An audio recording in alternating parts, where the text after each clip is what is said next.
Hormuz വീണ്ടും Iran അടച്ചു. ഇനി ഇറാനെ അമേരിക്ക ഏതെങ്കിലും തരത്തിൽ ആക്രമിച്ചാൽ കടൽ യുദ്ധം ആരംഭിക്കും എന്നൊരു മുന്നറിയിപ്പും ഇറാൻ്റെ ഭാഗത്തുനിന്ന് വന്നിരിക്കുകയാണ്. അതൊരു ഭീഷണി സ്വരമായിട്ടും മുന്നറിയിപ്പായിട്ടും ലോക രാഷ്ട്രീയം ഇതിനെ വിലയിരുത്തുന്നു. കഴിഞ്ഞ ദിവസമാണ് നിബന്ധനകൾക്ക് വിധേയമായി എന്ന തരത്തിലെല്ലാം ഹോർമുസ് തുറക്കാൻ വേണ്ടിയിട്ട് ഇറാൻ തീരുമാനിക്കുകയും ഇതിൽ സ്വതന്ത്രമായിരിക്കുന്ന യാത്രാ സംവിധാനങ്ങൾ ഏർപ്പെടുത്തിയിരിക്കുന്ന പ്രഖ്യാപനം വരികയും ചെയ്തു. വലിയ ആഹ്ലാദത്തോടു കൂടിയാണ് ഇത് അമേരിക്കൻ പ്രസിഡന്റ് ഡൊണാൾഡ് ട്രംപ് തന്നെ ആഘോഷിച്ചത്. താങ്ക് യു ഇറാൻ എന്നൊക്കെ പറഞ്ഞിട്ട് ട്രൂത്ത് സോഷ്യലിൽ വലിയ പ്രശംസ ഇറാന് ചൊരിഞ്ഞു. എന്നല്ലാതെ നാവിക ഉപരോധം പിൻവലിക്കാതിരുന്നു അമേരിക്ക. അതോടെ ഒരു മേഖലയിൽ നിന്ന് അടുത്ത മേഖലയിലേക്ക് പോകുന്ന സമയത്ത് അതല്ലെങ്കിൽ ഇറാന്റെ കപ്പലുമായി ബന്ധപ്പെട്ട വിഷയങ്ങൾ ഈ മേഖല കേന്ദ്രീകരിച്ചുകൊണ്ട് നിലനിൽക്കുന്ന സ്ഥിതിയിലേക്ക് കാര്യങ്ങൾ പോയി.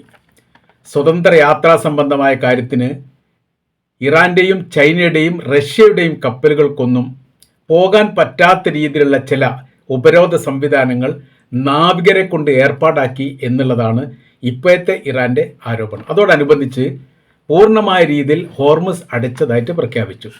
ഇനി അടുത്ത ഘട്ടം ഏതെങ്കിലും തരത്തിൽ അമേരിക്കയുടെ ഭാഗത്തുനിന്ന് ഇറാന് നേരെ ആക്രമണം ഉണ്ടായാൽ അത് അവർ ഉദ്ദേശിക്കുന്ന രീതി പറയുന്ന സമയത്ത് ഇറാന്റെ റിപ്പോർട്ടിന്റെ ഭാഗത്ത് ഇങ്ങനെ പറയുന്നു: പെട്രോളിയം ഉൽപ്പന്നങ്ങൾക്ക് നേരെ, എണ്ണപ്പാടങ്ങൾക്ക് നേരെ ആക്രമിക്കുന്നതോടൊപ്പം കഴിഞ്ഞ പ്രാവശ്യം കുടിവെള്ള പദ്ധതിയെ കേന്ദ്രീകരിച്ചുകൊണ്ടും അമേരിക്ക ആക്രമിച്ചിട്ടുണ്ട്. അത്തരമൊരു ആക്രമണം ഇനി ഭാവിയിൽ ഉണ്ടാവാൻ സാധ്യത വളരെ കൂടുതലാണ്. അങ്ങനെ വരുന്ന സമയത്ത് മിഡിൽ ഈസ്റ്റ് മേഖല കേന്ദ്രീകരിച്ചുകൊണ്ടും ഇസ്രായേലിൻ്റെ തന്ത്രപ്രധാനമായിരിക്കുന്ന ഏരിയകൾ കേന്ദ്രീകരിച്ചുകൊണ്ടും ശക്തമായിരിക്കുന്ന കുടിവെള്ള പദ്ധതിക്ക് നേരെ തങ്ങളുടെ ഭാഗത്തുനിന്ന് ആക്രമണം ഉണ്ടാവും. ഇത് ചരിത്രത്തിൽ ആദ്യമായിട്ടാണ് കുടിവെള്ള മേഖലയെ ലക്ഷ്യം വെച്ചുകൊണ്ട് അമേരിക്കയുടെ ഭാഗത്തുനിന്ന് ആക്രമണം വന്നത്. അത് യുദ്ധ നിയമവ്യവസ്ഥക്കെതിരാണ്, UN സഭാ നിയമത്തിൻ്റെ വ്യവസ്ഥക്കെതിരാണ്. പക്ഷേ അമേരിക്ക അത് ആരംഭിക്കുന്ന സമയത്ത് അതിനെ എതിർക്കാൻ UN സഭയ്ക്ക് സാധിക്കാതെ പോകുന്നത് സ്വാഭാവികമാണ്.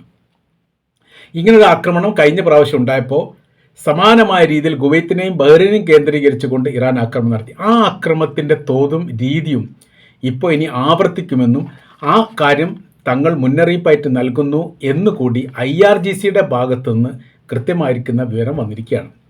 കടൽ വെള്ളം ശുദ്ധീകരിച്ചുകൊണ്ട് കുടിവെള്ളമാക്കി മാറ്റുന്ന സംവിധാനമാണ് യഥാർത്ഥത്തിൽ ഗൾഫ് രാജ്യത്തുടനീളം നടക്കുന്നത്. അവിടെ പെട്രോളിയം ഉണ്ട് ഭൂമിയെ സംബന്ധിച്ചിടത്തോളം, പക്ഷേ കുടിവെള്ളമില്ല. പ്രകൃതിയുമായിട്ട് ബന്ധപ്പെടുന്ന സമയത്ത് അവിടെ പുഴകൾ, നദികൾ, തോടുകൾ, കിണറുകൾ അങ്ങനെ സംവിധാനം ഇല്ല. ആകെയുള്ളത് കടലാണ്. കടലിൽ നിന്ന് വെള്ളം എടുത്തുകൊണ്ട് ശുദ്ധീകരിച്ചുകൊണ്ട് കുടിവെള്ളമാക്കി മാറ്റുന്ന പ്രക്രിയയാണ് പരമാവധി ഗൾഫ് മേഖലയിലെല്ലാം ഉള്ളത്.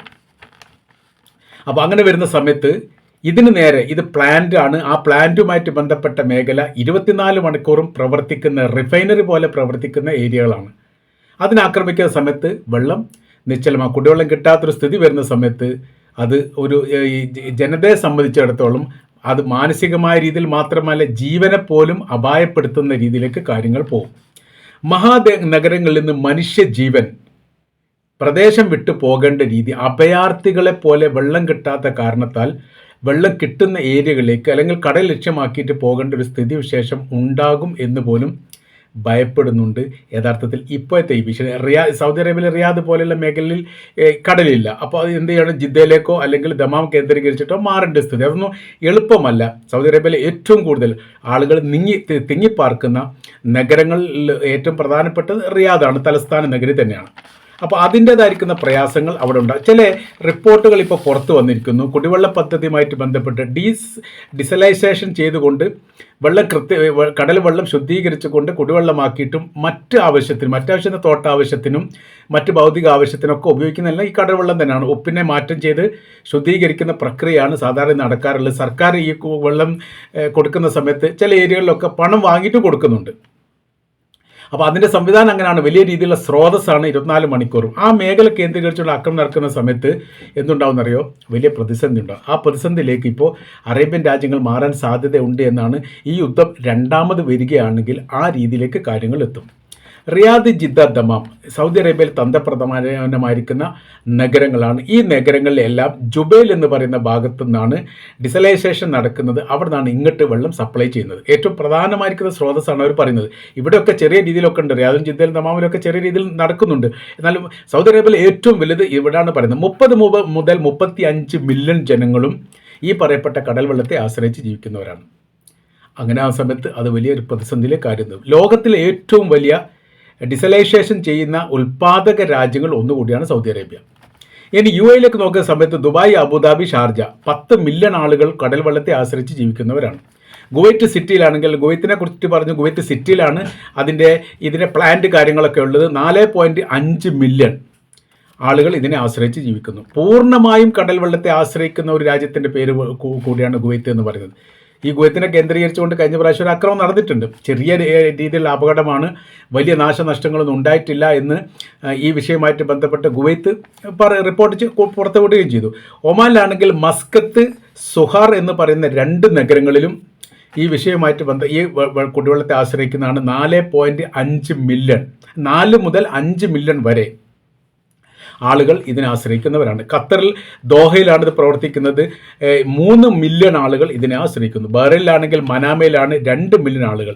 അഥവാ മൊത്തം കുടിവെള്ളത്തിൻ്റെ 70 മുതൽ ചില രാജ്യങ്ങളിൽ 100% കടൽ വെള്ളത്തെ ആശ്രയിക്കുന്നു.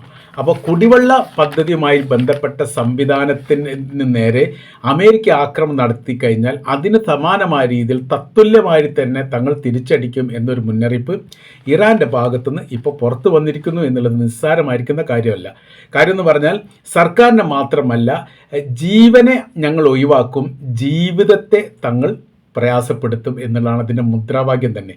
ആളുകളെ കൊല്ലുക എന്നുള്ളതിൽ ഞങ്ങൾ മാറി നിൽക്കും, പകരം ആളുകൾക്ക് ജീവിക്കാൻ ആവശ്യമായിരിക്കുന്ന സംവിധാനത്തെ തങ്ങൾ ആക്രമിക്കുക. അതാണ് കുടിവെള്ളം എന്ന് ഉദ്ദേശിക്കുന്നത്. അപ്പോൾ എന്താണ് ഇപ്പോഴത്തെ പ്രധാനമായിരിക്കുന്ന വിഷയം എന്ന് പറഞ്ഞാൽ, കരാർ വ്യവസ്ഥ ഏറെക്കുറെ പൂർത്തീകരിച്ചുകൊണ്ട് ഈ മേഖലയെ സ്വതന്ത്രമാക്കാൻ വേണ്ടിയിട്ട് തീരുമാനിച്ചു. അത് ഇറാൻ സമ്മതിക്കുകയും ചെയ്തു. അപ്പോൾ അതിൽ എന്ത് ചെയ്തു, അമേരിക്ക അവിടെ ഉൾട്ട കളിച്ചു. അമേരിക്ക എന്ത് ചെയ്തു, നാവിക ഉപരോധം ഒഴിവാക്കിയില്ല. 10,000-കണക്കിന് സൈനികരും യുദ്ധ സംവിധാനങ്ങളും കപ്പലുകളും എല്ലാം കൂടി വളഞ്ഞ് തളഞ്ഞ് നിൽക്കുന്ന ഒരു ഏരിയയാണ് ഇപ്പോൾ ഈ പറയപ്പെട്ട മേഖല അപ്പാടെയുള്ളത്. ഇറാനെ കേന്ദ്രീകരിച്ചുകൊണ്ടാണ് ഇതൊക്കെ നിൽക്കുന്നത്. അപ്പോൾ അവരുടെ കടലതിർത്തി കടന്നുകൊണ്ട് പോകുന്ന സമയത്ത് ഇവർ വിചാരണ ചെയ്യുകയോ തടയപ്പെടുകയോ അല്ലെങ്കിൽ ഭീഷണിപ്പെടുത്തുകയോ ചെയ്യുന്നുണ്ടോ എന്ന് സംശയിക്കുന്നു. എന്നാൽ ഇപ്പോൾ ഇറാൻ്റെ ഒരു മുന്നറിയിപ്പ് വന്നു. ആ മുന്നറിയിപ്പിനോടനുബന്ധിച്ചിട്ട് ഇറാൻ്റെയും റഷ്യയുടെയും ചൈനയുടെയും കപ്പലുകൾ അവരുടെ ഈ മേഖല കടന്നുകൊണ്ട് പ്രവേശിക്കുകയും ചെയ്തു. അപ്പോൾ അങ്ങനെ വന്ന സമയത്ത് എന്നാൽ അമേരിക്കയുടെ ഭാഗത്ത് യാതൊരു രീതിയിലുള്ള ആക്രമണം ഉണ്ടായിട്ടില്ല എന്ന് റിപ്പോർട്ട് വരുന്നു. അഥവാ ഏതെങ്കിലും തരത്തിൽ ആക്രമണം ഉണ്ടാവുകയാണെങ്കിൽ ഈ അമേരിക്കയുടെ കപ്പലിന് നേരെ ശക്തമായിരിക്കുന്ന ആക്രമണം നടത്താൻ വേണ്ടിയിട്ട് ഇറാൻ തീരുമാനിച്ചു. അതിൻ്റെ സായുധ സൈനിക സംവിധാനങ്ങളെല്ലാം ചൈനയോ അല്ലെങ്കിൽ റഷ്യയോ ഇറാന് നൽകുകയും ചെയ്തു. എല്ലാവിധ കാര്യങ്ങളും വ്യക്തമാക്കിയിട്ട് അല്ലെങ്കിൽ പൂർണ്ണമാക്കിയതിന് ശേഷമാണ് ഇവർ ഈ കപ്പലിനെ പുറത്ത് വിട്ടത്. എന്നാൽ അതിന് നേരെ യാതൊരു ആക്രമണം ഉണ്ടായിട്ടില്ല എന്ന് പറയുന്നു. ഇപ്പോൾ ഇറാൻ പറയുന്ന കാര്യം, തങ്ങളുടെ തൃപ്തിയുള്ള, അതായത് അമേരിക്കയുടെയും ഇസ്രായേലിനെയും ആശ്രയിക്കുന്ന രാജ്യങ്ങളുടെയും കപ്പലൊഴിച്ച് ബാക്കി എല്ലാം ഹോർമുസ് കടൽ കടന്ന് പോകുന്നതിന് തങ്ങൾക്ക് യാതൊരു വിരോധവുമില്ല, തങ്ങളെ തടയില്ല. പക്ഷേ തങ്ങൾക്ക് ചുങ്കം തരണം. ചുങ്കവുമായിട്ട് ബന്ധപ്പെട്ട കാര്യത്തിന് വിട്ടുവീഴ്ചയ്ക്ക് തങ്ങൾ തയ്യാറല്ല. രാജ്യത്തിൻ്റെ നിലനിൽപ്പിന് വേണ്ടി, പുനർനിർമ്മാണവുമായി ബന്ധപ്പെട്ട ആവശ്യത്തിന് വേണ്ടിയും തങ്ങൾക്കിതല്ലാതെ മറ്റൊരു പോംവഴികളും ഇല്ല. ഇനി നഷ്ടപരിഹാരവുമായിട്ട് ബന്ധപ്പെട്ട കാര്യം വെടിനിർത്തലിനോടനുബന്ധിച്ച് അല്ലെങ്കിൽ യുദ്ധവിരാമവുമായിട്ട് ബന്ധപ്പെട്ട് തങ്ങൾ ചർച്ച ചെയ്യാവുന്നതാണ്. അത് ഇപ്പോൾ ചർച്ച ചെയ്യേണ്ട കാര്യമില്ല. അതിനിപ്പോൾ എന്ത് ചെയ്യണം, തങ്ങൾക്ക് ചുങ്കം തരണം. ചുങ്കത്തെ തടയാൻ വേണ്ടിയിട്ട് അമേരിക്കക്ക് അധികാരമില്ല. മാത്രമല്ല ഹോർമുസ് കടലുമായിട്ട് ബന്ധപ്പെട്ട കാര്യത്തിൻ്റെ പൂർണ്ണമായ അധികാരം ഇറാനാണ്. അതിൽ അഭിപ്രായം പറയാനുള്ള അവകാശം അമേരിക്ക കൊടുത്തിട്ടില്ല. അമേരിക്കയുടേതായിരിക്കുന്ന രാജ്യത്തിൻ്റെ കാര്യങ്ങളാണ് സംസാരിക്കുന്നത്. ഇറാൻ്റെ കാര്യങ്ങൾ സംസാരിക്കാൻ ഗവൺമെൻറ്റും ഭരണകൂടവും സംവിധാനങ്ങളും ഇവിടെ ഉണ്ട് എന്ന് അവർ തിരിച്ചടിക്കുകയും ചെയ്തു. അപ്പോൾ അമേരിക്കയുടെ പ്രസിഡന്റ് ഡൊണാൾഡ് ട്രംപ് നുണയനാണ് എന്നുള്ള കാര്യം ഇവർ ആവർത്തിച്ച് തന്നെ പറയുന്നുണ്ട്. അയാൾ പറയുന്ന കാര്യങ്ങളൊന്നും കൃത്യമല്ല. ഒരു ഔദ്യോഗികമായിരിക്കുന്ന സ്ഥാനത്തിരുന്നു കൊണ്ട് കള്ളത്തരവും പൊള്ളത്തരവും വിളിച്ചു പറയുക എന്നുള്ളത് ഒരു രാജ്യത്തിലെ ഭരണാധികാരികൾക്ക് യോജിച്ച കാര്യമല്ല. ആ കാര്യം ഇയാൾ ആവർത്തിച്ചുകൊണ്ടിരിക്കും. പ്രത്യേകിച്ച് ഇറാനുമായിട്ട് ബന്ധപ്പെട്ട വിഷയം വരുന്ന സമയത്ത് ഇറാൻ ഞങ്ങളോട് പറഞ്ഞു, ഇറാൻ ഞങ്ങളോട് സംസാരിക്കുന്നുണ്ട്, ഇറാൻ അവരുടെ ആണവായുധമായിട്ട് ബന്ധപ്പെട്ട കാര്യം തങ്ങൾക്ക് നൽകാമെന്ന് പറഞ്ഞിട്ട് ഇങ്ങനെ യാതൊരു ബന്ധവുമില്ലാത്ത, ഒരു ചർച്ചയും ചെയ്യാത്ത, ഒരു കാര്യം സംസാരിക്കാത്ത കാര്യങ്ങളൊക്കെ ഇറാൻ്റെ പേര് വെച്ചുകൊണ്ട് ലോകത്തോട് സോഷ്യൽ ട്രൂത്ത് വഴി പ്രചരിപ്പിക്കുന്ന സമയത്ത് അതിൻ്റേതായിരിക്കുന്ന പ്രയാസം ഞങ്ങൾക്കുണ്ട്. അതുകൊണ്ട് ഇറാനുമായിട്ട് ബന്ധപ്പെട്ട ഏതൊരു വിഷയമാണെങ്കിലും അത് തീരുമാനമെടുക്കേണ്ടതും ആ കാര്യങ്ങൾ സംസാരിക്കേണ്ടതും ഇറാൻ മാത്രമാണ്. അതിന് അമേരിക്കയുടെ പ്രസിഡന്റ് ചുമതലപ്പെടുത്തിയിട്ടില്ല. ഇറാൻ്റെ ഭരണ സംവിധാനവുമായിട്ട് ബന്ധപ്പെട്ട് അമേരിക്കൻ പ്രസിഡന്റ് ഡൊണാൾഡ് ട്രംപിന് യാതൊരു ബന്ധവും ഇല്ല എന്നുകൂടി പറഞ്ഞുകൊണ്ടാണ് ഇറാൻ്റെ വിദേശകാര്യമന്ത്രി അബ്ബാസ് അറാഞ്ചി ഈ കാര്യങ്ങളൊക്കെ വിശദീകരിക്കുന്നത്. അതിൽ അദ്ദേഹം തുടർന്ന് പറയുന്ന കാര്യം ഇങ്ങനെയാണ്: തങ്ങൾ ഇതാ ഹോർമുസ് കടൽ അടച്ചിരിക്കുന്നു. ഇനി തങ്ങളുടെ ഇഷ്ടപ്പെട്ട, തങ്ങളുമായി ബന്ധപ്പെട്ട, തങ്ങളുമായി യോജിക്കുന്ന കപ്പലുകളെ മാത്രമേ കടത്തിവിടുകയുള്ളൂ. തങ്ങൾ കടത്തിവിടുന്ന കപ്പലിനെ ഏതെങ്കിലും തരത്തിൽ അമേരിക്ക ആക്രമിക്കിയാൽ തീർച്ചയായിട്ടും അമേരിക്കയുടെ കപ്പലിനെ തങ്ങൾ ആക്രമിക്കുക മാത്രമല്ല തങ്ങളെ കടലിൽ മുക്കും എന്നുള്ള കാര്യം അദ്ദേഹം ആവർത്തിക്കുകയും ചെയ്തിരിക്കുകയാണ്.